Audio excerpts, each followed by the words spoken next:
اعوذ باللہ من الشیطان الرجیم بسم اللہ الرحمن الرحیم ربی یسر ولا تعسر وتمم بالخیر۔ آج میں جس موضوع پر بات کروں گا وہ ہے دعا کے افضل اوقات۔ اب دعا کے افضل اوقات کون سے ہیں؟ اس میں سب سے پہلے ہے رات کو دعا کرنا۔ رات کو جب کہ ہر طرف سکون، اطمینان اور فضا میں خاموشی ہوتی ہے اور تمام لوگ جو ہے وہ گہری نیند سو رہے ہوتے ہیں، اور صرف وہ لوگ جاگ رہے ہوتے ہیں جو آسمان کی طرف متوجہ ہو کر اس جو وسیع کائنات میں چلتی پھرتی تیرتی جو اللہ کی مخلوقات ہیں ان کے بارے میں سوچ بچار کر رہے ہوتے ہیں۔ اس پرسکون ماحول میں انسان اپنے آپ کو ایک کمزور اور بے حقیقت شاید تصور کرتا ہے۔ تب اس کے قلب میں خالق کی عظمت اجاگر ہوتی ہے اور اپنے رب کی طرف اس کی احتیاج شدید ہو جاتی ہے، تو وہ اپنے رب کی رحمت، فضل اور احسان طلب کرنے کے لیے اپنے ہاتھ اوپر کو اٹھا دیتا ہے۔ چنانچہ اللہ تعالیٰ نے اپنے مومن بندوں کی صفات کے ضمن میں ان کی یہ صفت بھی بیان فرمائی ہے۔ ارشاد باری تعالیٰ ہے، سورہ ذاریات کی آیت نمبر 17 ہے، وَبِالْأَسْحَارِ هُمْ يَسْتَغْفِرُونَ، وہ لوگ رات کے پچھلے پہر اٹھ کر استغفار کرتے ہیں۔ اس وقت اللہ رب العزت توبہ و رحمت کے دروازے کھول کر اپنے بندوں کے قریب تر آ جاتے ہیں۔ صحیح بخاری اور ترمذی اور مسند احمد میں حضرت ابو ہریرہ رضی اللہ عنہ سے روایت ہے کہ حضرت صلی اللہ علیہ وسلم نے فرمایا، اللہ تعالیٰ ہر روز رات کو جب رات کا ایک تہائی حصہ باقی رہ جاتا ہے، پہلے آسمان پر نزول فرماتا ہے اور پکارتا ہے، کون ہے جو دعا کرے اور میں اس کی دعا قبول کروں؟ کون ہے جو مجھ سے مانگے اور میں اسے عطا کروں؟ اور کون ہے مغفرت کا طالب کہ میں اسے بخش دوں؟ حضرت ابو امامہ رضی اللہ عنہ بیان کرتے ہیں کہ مجھ سے حضرت عمر بن حفصہ رضی اللہ عنہ نے بیان کیا کہ انہوں نے رسول اللہ صلی اللہ علیہ وسلم کو فرماتے سنا، رات کے آخری حصے میں اللہ تعالیٰ بندے کے قریب تر ہوتا ہے۔ اے انسان، اگر تو اس مبارک وقت میں اللہ کا ذکر کرنے والوں میں سے ہو سکتا ہے تو ضرور ہو جا۔ ذرا تصور تو کرے اس وقت کا جب اللہ رب العزت اپنے بندوں کے انتہائی قریب ہوتا ہے۔ اللہ تعالیٰ ہمیں بھی انہی میں سے کر دے، آمین۔ صحیح مسلم میں حضرت ابو سعید اور حضرت ابو ہریرہ رضی اللہ عنہما سے صحیح سند سے مروی ہے، وہ کہتے ہیں کہ حضرت صلی اللہ علیہ وسلم نے فرمایا، اللہ تعالیٰ رات کے ابتدائی حصے میں رکا رہتا ہے۔ جب رات کا پہلا 1/3 حصہ گزر چکتا ہے تو پہلے آسمان پر نزول فرماتا ہے اور کہتا ہے کوئی بخشش کا طلبگار، ہے کوئی مانگنے والا، ہے کوئی دعا کرنے والا، اور یہ سلسلہ صبح صادق تک جاری رہتا ہے۔ پھر ہے اذان اور اقامت کے درمیان دعا۔ یہ وقت بھی بڑی فضیلت کا حامل ہے۔ صحیح ابن خزیمہ، صحیح ابن حبان میں حضرت انس بن مالک رضی اللہ عنہ سے روایت ہے کہ حضرت صلی اللہ علیہ وسلم نے فرمایا، اذان اور اقامت کے درمیان دعا رد نہیں ہوتی، لہذا اس وقت خوب دعائیں کیا کرو۔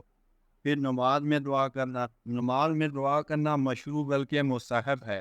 صحیح مسلم میں حضرت ابو ہریرہ رضی اللہ عنہ فرماتے ہیں کہ اللہ کے رسول صلی اللہ علیہ وسلم نے فرمایا، لوگ نماز کے اندر دعا کرتے وقت اور نظر اٹھانے سے یا تو باز آ جائیں گے یا پھر اللہ تعالیٰ ان کی نظریں اچک لے گا۔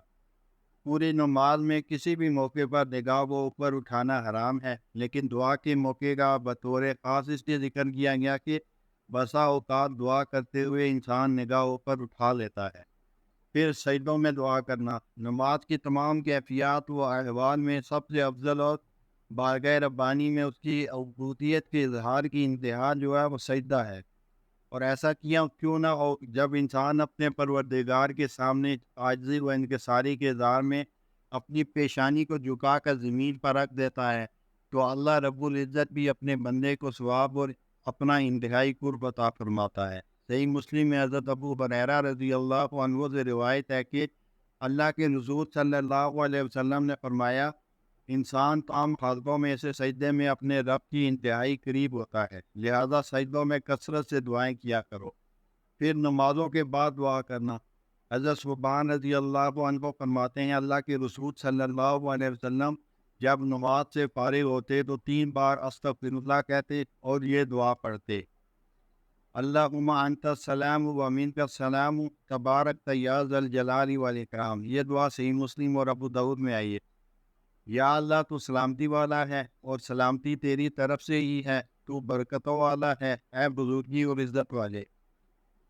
ایک مرتبہ حضرت صلی اللہ علیہ وسلم نے حضرت معاذ ابن جبل رضی اللہ عنہ کا ہاتھ پکڑ کر فرمایا، معاذ، خدا مجھے تم سے محبت ہے، تم کسی نماز کے بعد یہ دعا نہ چھوڑنا، اللہم اعنی علی ذکرک و شکرک و حسن عبادتک، یا اللہ اپنا ذکر، شکر اور اچھی عبادت کرنے میں میری اعانت فرما۔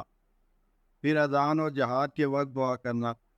نماز کے لیے اذان اور جہاد کے وقت لشکروں کے ایک دوسرے کے روبرو سربراہ ہونا، یہ دو وقت بھی بہت عظمت والے ہیں۔ ابو داؤد میں حضرت سہل بن سعد رضی اللہ عنہ فرماتے ہیں کہ رسول اللہ صلی اللہ علیہ وسلم نے ارشاد فرمایا، دو وقت اس قدر فضیلت والے ہیں کہ ان میں جو دعا کی جائے وہ رد نہیں ہوتی، یا فرمایا بہت کم رد ہوتی ہے۔ اول اذان کے وقت، ثانی لڑائی کے وقت، جب لوگ ایک دوسرے کو کاٹ رہے ہوں، جمعے کے دن کی ایک افضل گھڑی۔ احادیث میں آیا ہے کہ جمعے کے دن میں ایک ایسی مبارک اور افضل ساعت وقت گھڑی ہے کہ اس میں جو دعا بھی کی جائے قبول ہوتی ہے۔ صحیح بخاری میں حضرت ابو ہریرہ رضی اللہ عنہ فرماتے ہیں کہ رسول اللہ صلی اللہ علیہ وسلم نے ارشاد فرمایا، جمعے کے دن میں ایک ایسی مبارک اور افضل گھڑی ہے کہ اس میں نماز پڑھتا مسلمان جو بھی دعا کرے اور بھلائی طلب کرے، اللہ تعالیٰ اسے عطا فرماتا ہے۔ پھر ہے عرفہ کے دن کی دعا۔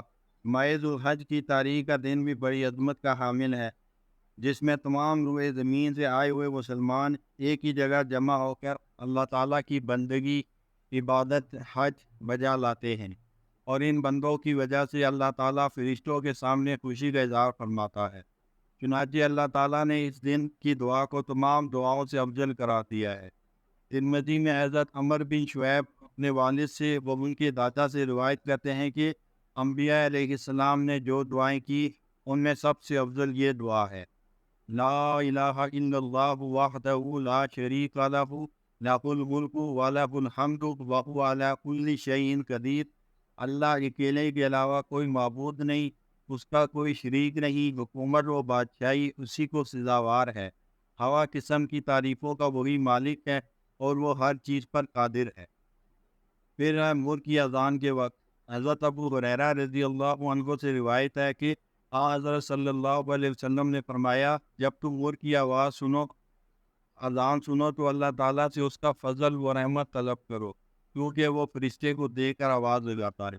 اور جب تم گدھے کی چیخ سنو تو شیطان کے شر سے اللہ کی پناہ مانگو، کیونکہ اس نے اس وقت شیطان کو دیکھا ہوتا ہے۔ یہ صحیح مسلم اور صحیح ترمذی میں یہ روایت آئی ہے۔ پھر ہے میت کی آنکھیں بند کرتے وقت۔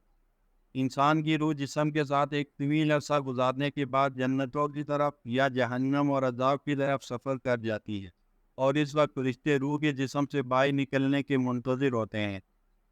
تو اس موقع پر بھی دعا جو ہے وہ قبولیت کا افضل وقت ہے۔ پھر لیلۃ القدر میں دعا کرنا۔ یہ رات انتہائی بابرکت اور افضل راتوں اور اوقات میں سے ہے۔ اس میں دعا کرنے والوں اور اللہ سے مانگنے والوں کے لیے آسمان کے دروازے کھول دیے جاتے ہیں۔ ام المومنین حضرت عائشہ صدیقہ رضی اللہ عنہا کا ذوق و شوق دیکھیں کہ انہوں نے کہا، اے اللہ کے رسول صلی اللہ علیہ وسلم، اگر مجھے لیلۃ القدر مل جائے تو میں کیا دعا کروں؟ آپ نے فرمایا، یہ دعا کرنا، اللہم انک عفو تحب العفو فاعف عنی، یا اللہ تو درگزر کرنے والا ہے، معاف کرنے کو پسند فرماتا ہے، لہذا مجھ سے درگزر فرما۔ پھر بارش کے وقت دعا کرنا۔ یہ بھی رحمت کا وقت ہوتا ہے اور اس وقت کی دعا قبول ہوتی ہے۔ حضرت سہل بن سعد رضی اللہ عنہ سے روایت ہے کہ رسول اللہ صلی اللہ علیہ وسلم نے فرمایا، دو دعائیں کبھی رد نہیں ہوتی، اذان کے وقت اور بارش کے وقت کی دعا۔ اللہ تعالیٰ ہمیں عمل کی توفیق عطا فرمائے۔ وآخر دعوانا الحمد للہ رب العالمین۔